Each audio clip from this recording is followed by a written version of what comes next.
I mix what I like, what I like, what I like, what I like, what I like.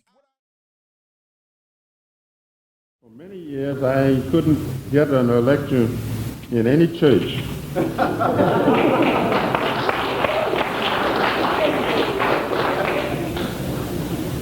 And here's the sort of thing I ran against. I had preachers tell me that they agreed with me, but that if they came out and talked the way I did, they would lose their jobs. And so since it was an economic proposition, they had I had their sympathy. But they couldn't afford to openly come out and say so. Many years ago, I lectured at the Ingersoll Forum. This was the New York branch of the American Association for the Advancement of Atheism. You says, well, why were you lecturing there? Well, the churches wouldn't have me. I had to talk to somebody. And mostly white folks.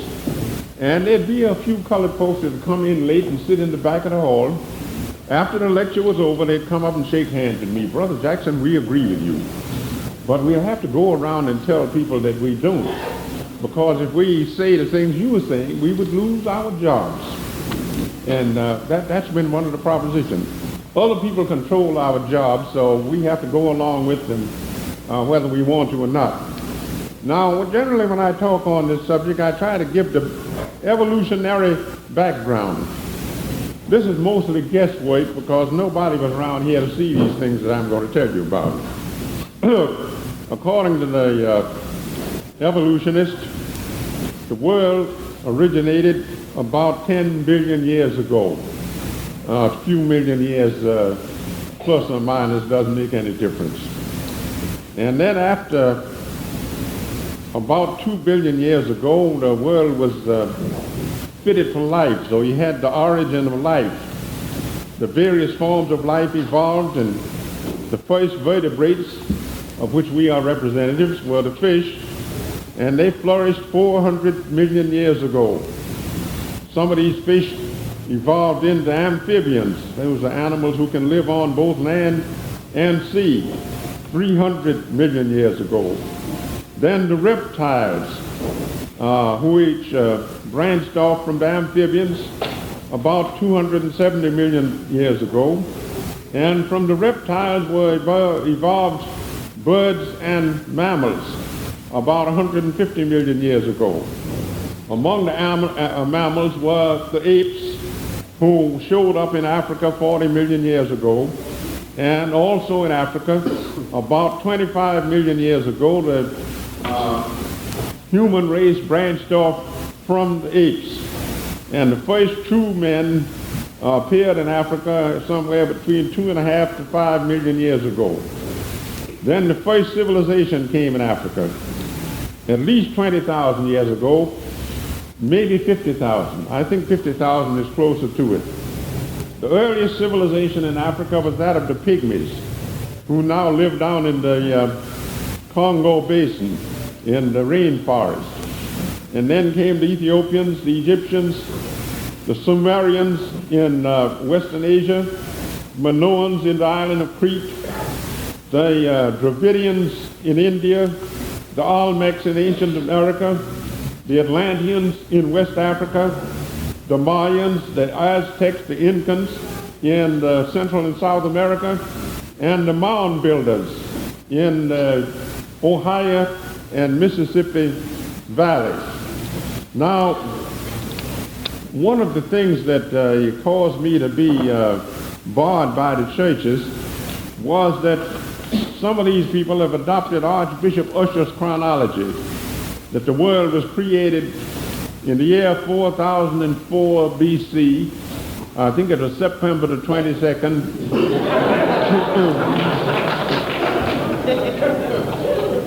At 9 o'clock in the morning. And I believe the day was Tuesday. Now, what happened to the rest of the week, I don't know. And what happened before 9 o'clock, you can't figure it out. Now, if you study African history, you find out that all the good things in the world came from Africa. The human race originated in Africa. Religion originated in Africa, and civilization started in Africa. And when people say that Africa hasn't made any contributions, they don't know what they're talking about. I had a young man, a young lady, one of my students at City College a few years ago, and she wanted to know, since the human race started in Africa, whether the Africans were closer to the apes than anybody else. And I told her that according to the evidence we have, the white folks are closer to the apes than anybody else.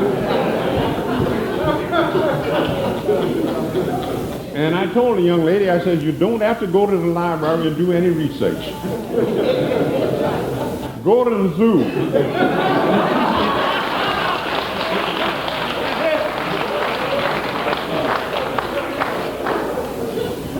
I said, and you'll never find a black ape. I said, and what these apes have fair complexions, they have thin lips, Anglo-Saxon type noses, and straight hair.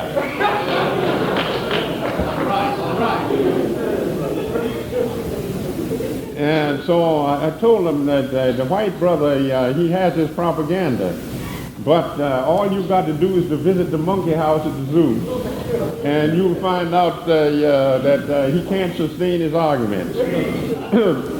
Now, besides physical evolution, we have mental evolution.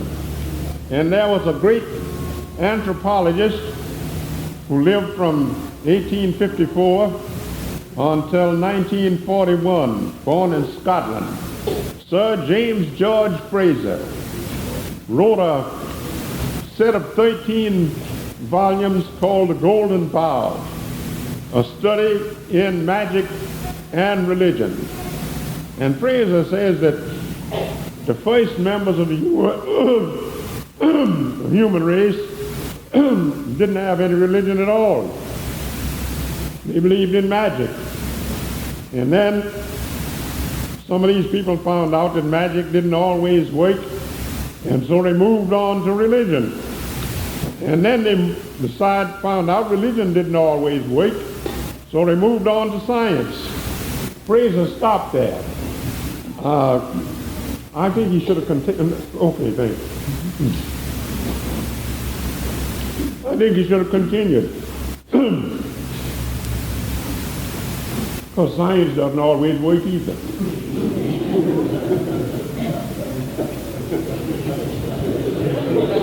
Now, in my younger days, I took the position that magic was a lot of superstition. I took the position that religion was even worse. And I pinned all my hopes on science. Science was supposed to improve conditions so that we would have heaven on earth. But what they did was to turn out hydrogen bombs, and they produced hell on earth. So I don't have any faith in science anymore. And I don't think magic was a complete failure. I believe a certain amount of magic is valid. I think a certain amount of religion is valid. And I think a certain amount of science is valid. Now, I mentioned Sir James George Fraser, who was a Scot. There was another anthropologist, an Englishman named Sir Edward B. Tyler. And he gave a definition on religion that's very short but very accurate. Tyler says religion is a belief in spiritual beings. And he didn't know what he was doing. If you examine it, you'll find out that the Africans are the people who have a religion that's based on the belief in spiritual beings. The Europeans never had it. They're completely materialist. So that, if you boil it right down, they really don't have any religion. Because the type of Christianity that they're promulgating doesn't make any sense at all. And a lot of them are beginning to find it out. Now, if you're going to study religion, you'll have to find out what the elements are. There are three elements in religion: symbols, myths, and rites. Symbols are tokens, things that stand for something else. And in the ancient Egyptian mysteries, the symbols were the things that were shown, the myths were the things that were told, and the rites were the things that were performed or acted. And you take these three elements, you can get it together, and you have the mysteries, which are the secret religious rites of the ancient Egyptians. I wrote a little pamphlet called Mysteries of Egypt. Some of you have it, and that gives the whole story, so I need not go over it here. Now, the earliest religion was produced by a group of people in Africa called the Pygmies. Once upon a time, they lived all over the world. But now, the only place you can find Pygmies is down in the Congo Basin, and it's only a handful of them left. If we're not careful, we'll lose them. And I think that would be a tragedy, because all the religions of the world go back to the Pygmies. And the Pygmies passed it on to the Ethiopians and to the Egyptians, and then it traveled all over the world. There were various cults. The earliest cults was earth worship. And people generally refer to God as He or Him. But in early days, God was imaged not as a man, but as a woman, because the first God was Mother Earth. And the worship of the earth branched out and turned into the things that were on the earth. Tree worship, plant worship, animal worship. These were the things that terrestrial, on the ground. But then religion went from the ground up to the sky.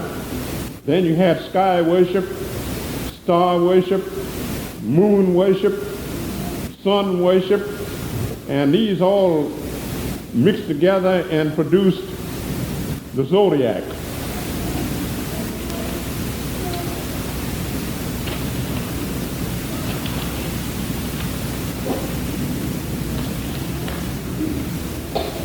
Egypt,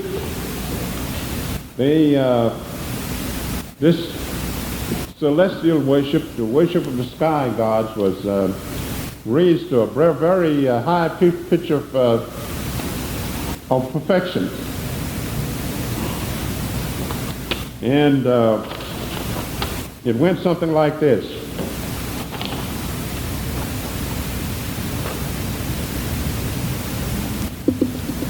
The Pygmies were the originators of this religion, and there's an anthropologist named Jean-Pierre Hallet of Belgium, but he's living in the United States now, and he spent 20 years living among the Pygmies down in the Congo Basin. And he's written a book called Pygmy Katabu, which means the Pygmy Bible. And he said he talked to these people, he learned their language, he talked to these people, and they told him their religion, and he said they had all the elements of Christianity. The world was made by a great God. He created the first man and woman. They sinned, and then he had to send his own son down to be sacrificed for their salvation. And this son was put to death and rose from the grave. And before that happened, he had to send a flood and drown all the wicked people. So they had the Noah story also. So that this scheme was passed on to the Ethiopians, and the Ethiopians colonized Egypt, and then it went into Egypt, and then the Christians from Europe came in and took it over. And since they never understood it, They made a complete mess of it. Now, here's some of the background of the astronomical symbolism.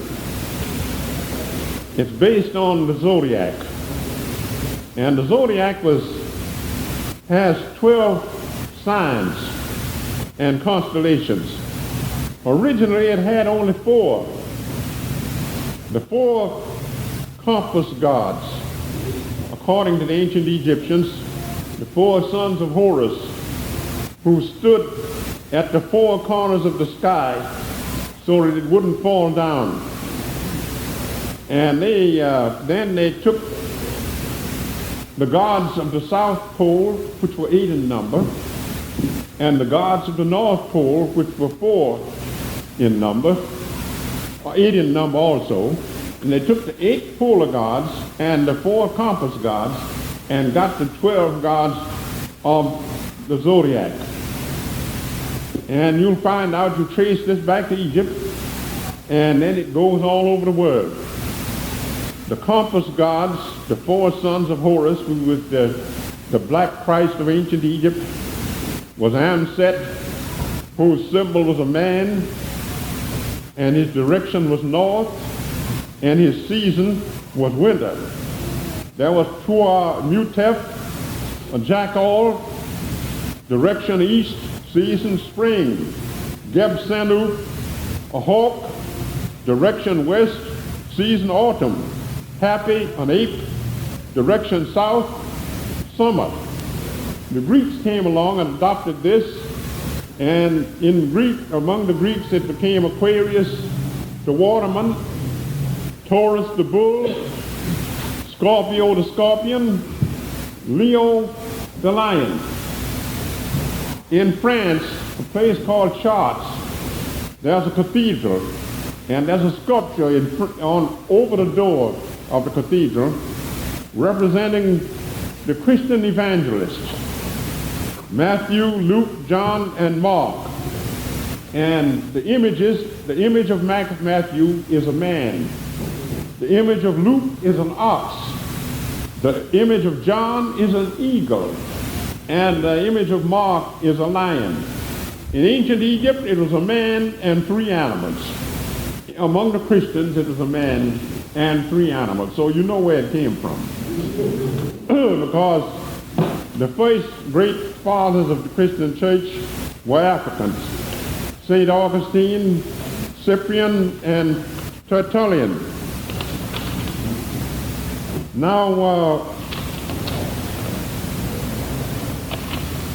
there's another Egyptian religion that had a great influence on Christianity, and that was called Gnosticism. That was the religion of the people who knew. Colonel Bob Ingersoll, who was one of the greatest thinkers of the 19th century, called himself an agnostic. He says, because the word agnostic means I do not know. And these Egyptians said that they knew. So they were the Gnostics, those who knew. Now, since Gnosticism is a part of this religion that came out of Africa and eventually became Christianity, Islam, and Judaism, if we go back to the history, we found out that Gnosticism flourished in Egypt and Western Asia from 250 BC to about 400 AC or AD. And it was made up of elements from Egyptian mythology, Greek philosophy, Indian metaphysics, and Judaism. And when the Catholics came into power in Europe, they overwhelmed the Gnostics, persecuted them, killed them, destroyed all of their literature. But there was a Christian Gnostic sect founded by a man named Manes, who lived from 216 to 277 of the Christian era. And then this was called Manichaeism. Then there was a later development called Mazdaism, late 6th century. This was a type of Gnosticism based on socialism. And according to Mazdak, who's the leader of this sect, the true teachers of the true religion were first Thoth, who was an Egyptian, Saturn, Zoroaster, Pythagoras, John, Jesus Christ, and then eventually Mazdak. Now, the Gnostics believed that there was a supreme God, which was both unknown and unknowable. But the world wasn't created by this supreme God. The world was created by lesser gods, who were emanations of the supreme God, and these were called the eons, or the makers and governors of the world. And the principal eons were the Logos, or the Word. And according to the Gospel of St. John, Jesus Christ was the Word. Then there was another one called Sophia, which means wisdom. Nous, which means mind. Phronesis, judgment. Dynamis, power. So these were the eons that were emanations from the great God. The eons were attributes of the supreme God, but they existed separately. The supreme God and the eons formed the pleroma, which is the fullness of the Godhead. And Gnosticism for a while flourished among the Christians, because the Gospel of St. John states that the Logos, or Word, was identical with Jesus Christ. And St. Paul was a Gnostic. And when somebody, Paul never said that he believed that there was a man named Jesus Christ. He said Jesus Christ was not a man, he was a spirit. And somebody asked Paul, where is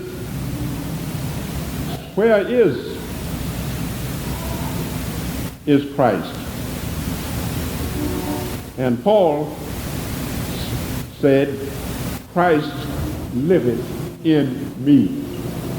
That's Galatians book 2, verse 20. So it's in the Bible. So you can't get around it by saying it's not in the Bible. Now, if you follow the history of religion, you'll find out that there were about 30 crucified saviors. All of them born of a virgin, put to death, rose from the grave, went to heaven. And there's a book by a Christian minister, the Reverend Charles H. Vail, The World's Saviors. And he listed about 25 of them in this book. And these were delivered as lectures in a church of which he was a minister. I think it was a Congregationalist church in upstate New York. And the members wanted to know if there were 24 or 25 other crucified saviors besides Jesus Christ, what were they to believe? He says, well, the evidence for these others is just as good as the evidence for Jesus Christ. So if you believe in Jesus, you have to believe in these others also.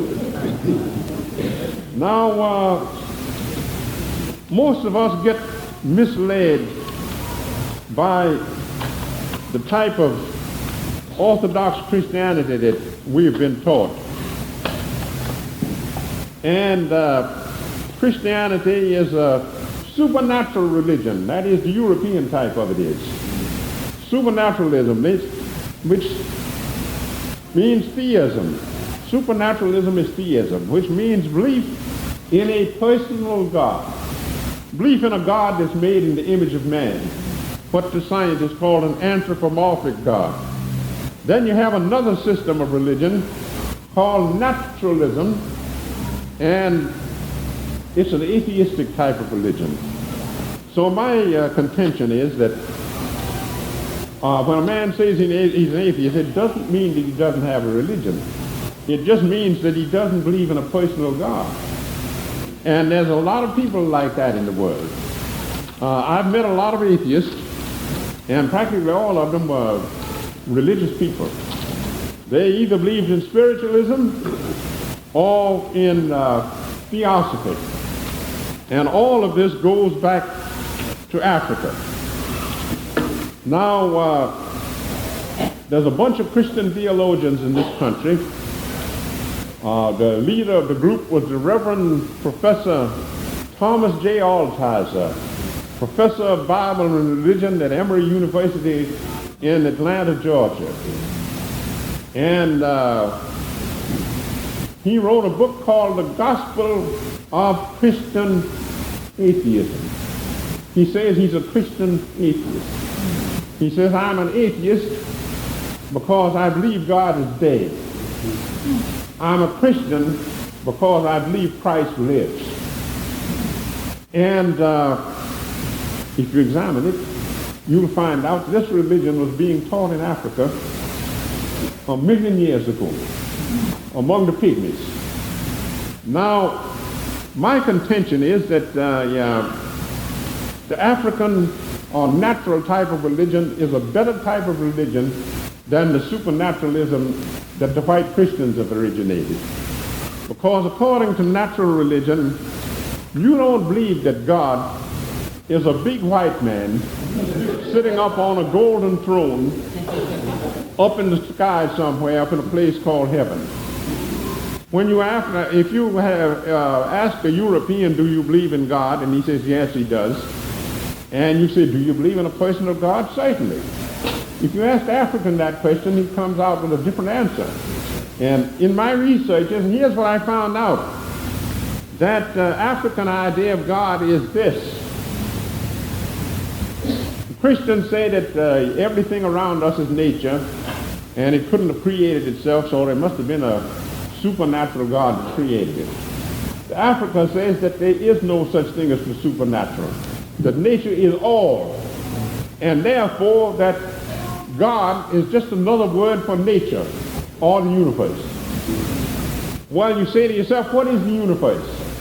I can give you an answer on that. The universe is nothing more than a big box with no top, no bottom, and no sides.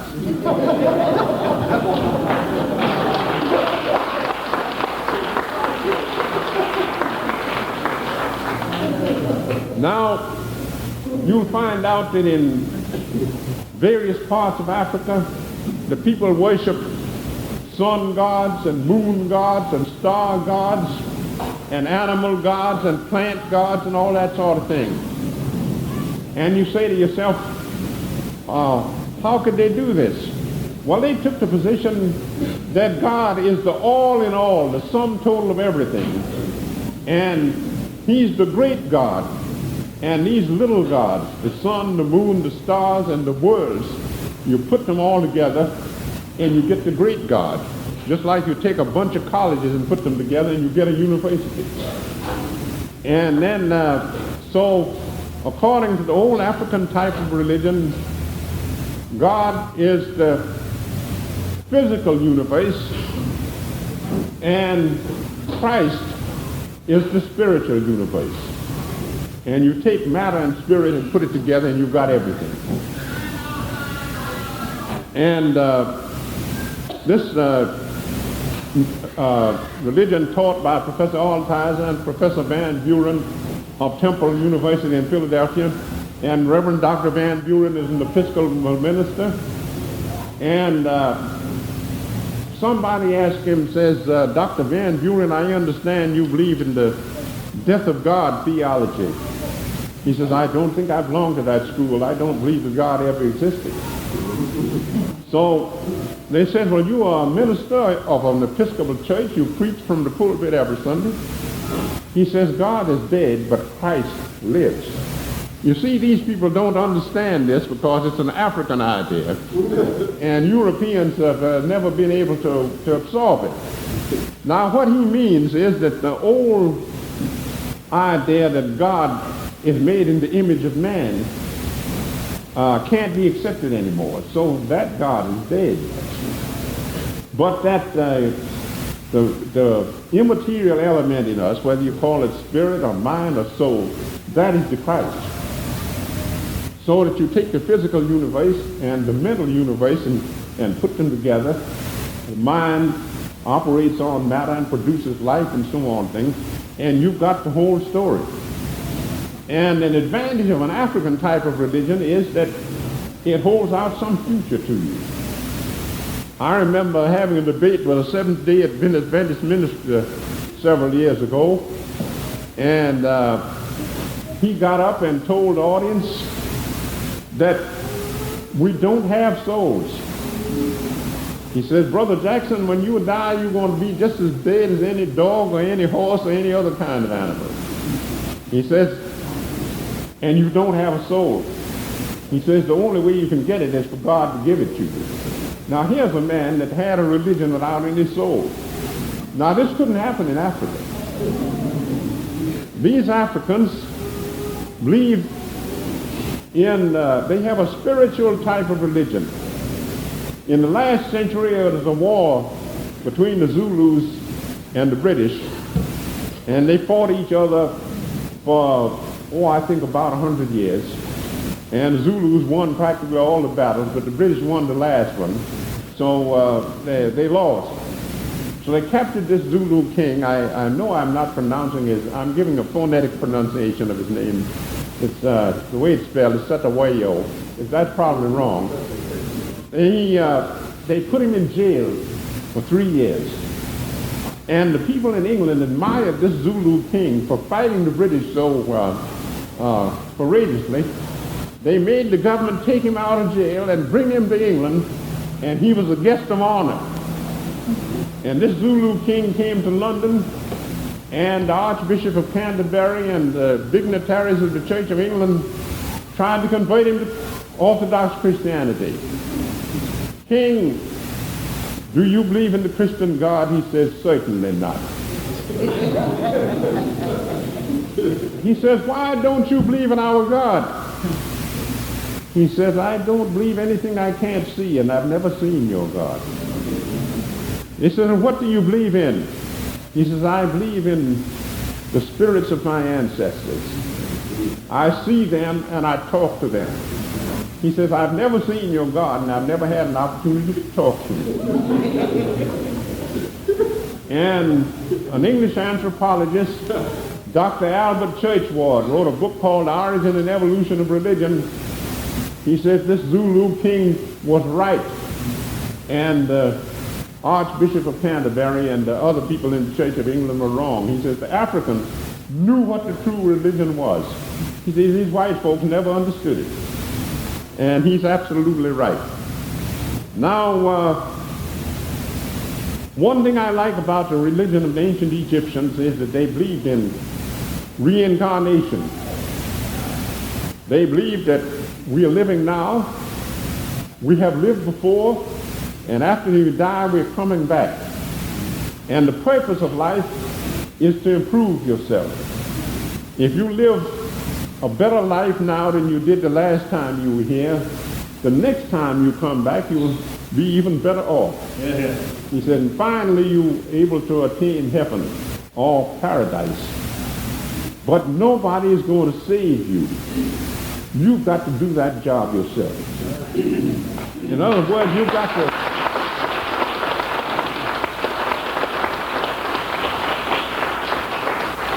got to earn your salvation.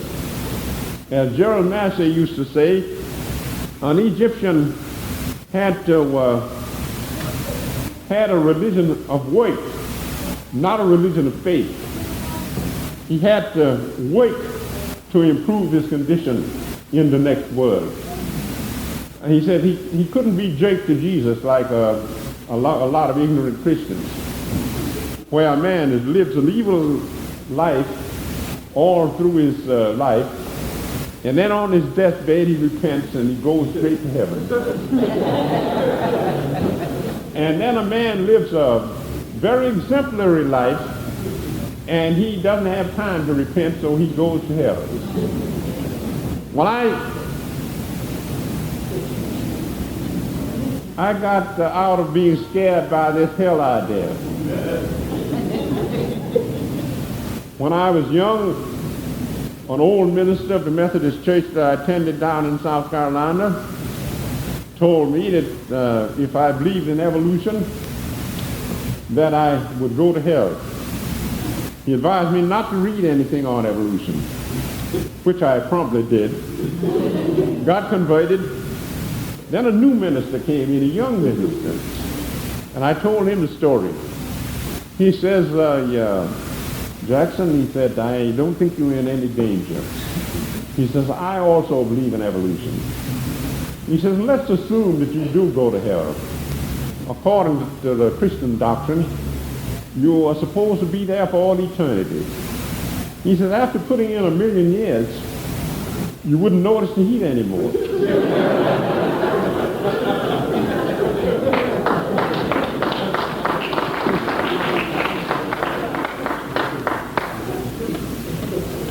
Now, I've given just a bare summary of what I'd like to say because I don't want to talk too long, and I want you people to ask questions and to give me some discussion. But I think that one of the tragic things that happened to the black man was that when these European thieves went over and raided the coast of Africa and stole these Africans from their motherland and brought them over here and converted them to their phony type of religion, which originally came from Africa, but since the white folks never understood it, they didn't do anything but ball it up.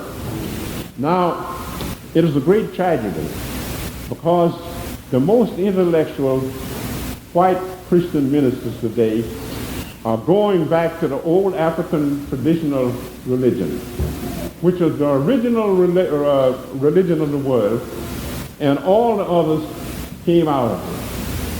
So when anybody tells me that paganism is false, I says, well, if you're a Christian, your religion came from the pagans. And if paganism is false, so is your religion. So I suggest that you take your Bible and throw it into the nearest ash can. Now, here's what I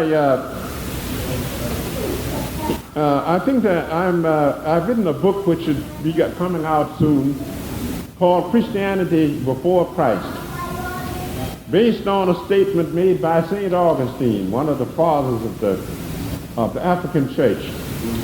And Augustine said Christianity existed thousands of years before the beginning of the Christian era, but they didn't call it that until the beginning of the Christian era.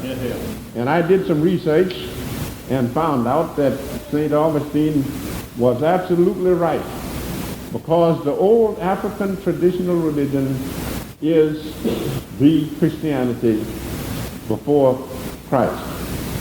Now, one of the tragedies, as far as we are concerned, is that this white man stole our religion and then corrupted it and put us in slavery and sold it back to us.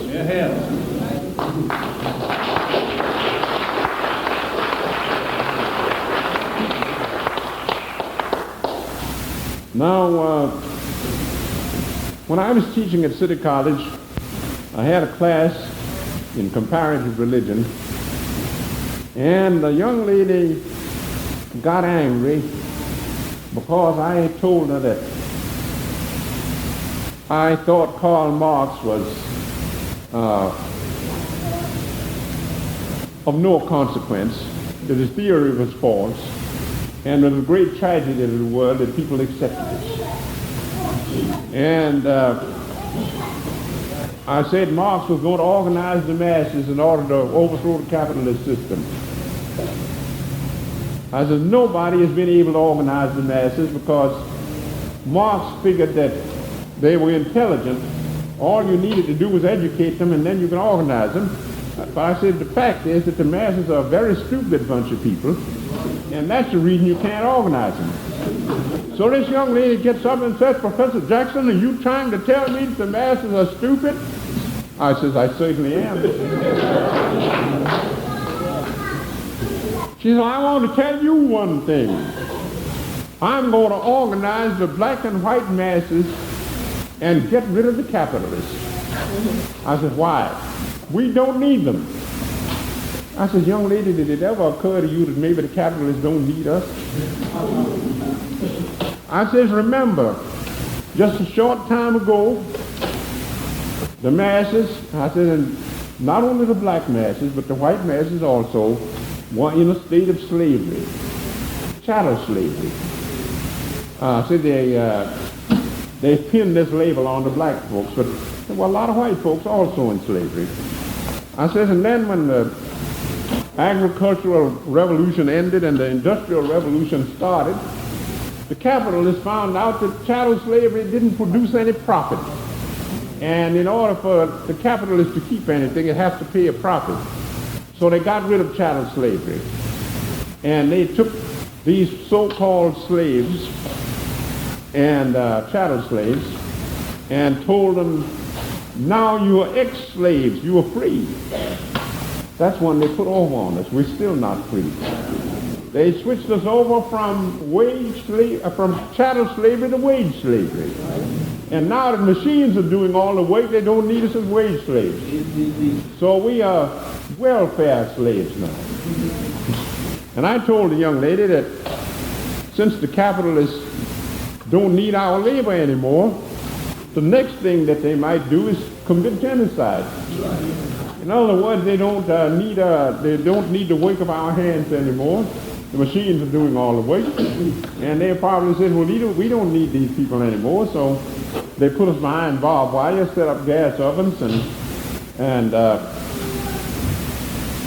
exterminate us. And I think that's the way the world is going now, unless we can do something about it. So I told the young lady, she said, well, you still haven't proved to me that the masses are stupid. I said, I'm going to prove it right now, young lady. I said, we live under the free enterprise system. It's an owned, controlled by a handful of people known as capitalists. I said, they have practically all the wealth and power in the country. I said, now, this is a small room, and you could get the key members of the capitalist enterprise in this room, seated or standing. You'd get one Rockefeller, one Morgan, one Vanderbilt. I said, they'd all be quite comfortable in this little room. I said, we are the masses, 200 million strong. I said, these capitalists has kept us in slavery and degraded us and slaughtered us, and we've done nothing to stop them.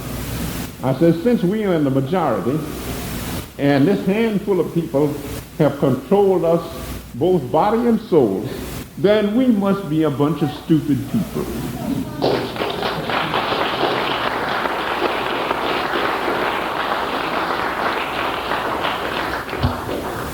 So I told the young lady, I said, young lady, you challenged me at just the right time.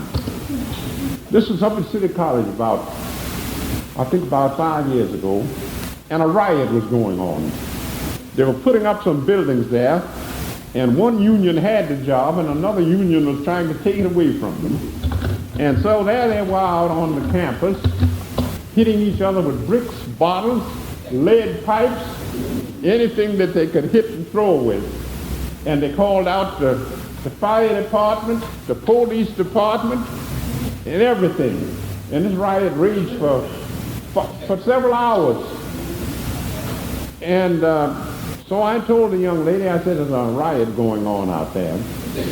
I said, it's not between capital and labor, but it's between labor and labor.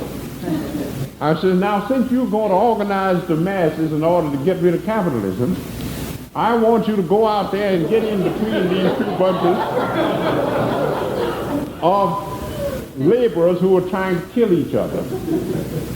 and tell them that instead of fighting each other to get together and fight the capitalists. Do you want me to get my head busted? So I says, young lady, this is your program, not mine. Now, I find out that, as I say, the great tragedy is that we accepted the white man's religion. And then, here's the job he pulled on us. About 200 years ago, there were some highly educated black people who were educated for the ministry, and they wouldn't admit them into white churches unless they were willing to sit up in the balcony. Bishop Allen and several other people like that. So they went out and established a Jim Crow church. They became African Baptists and African Methodists and so on. But it was African in name only. They accepted the European type of religion, so that we organized ourselves into so-called African churches without an African religion. And the white, while we got stuck in the mud, we've been stuck in the mud for 200 years. While we've been stuck in the mud, the white man has advanced, and the more intellectual white preachers are preaching the African traditional religion.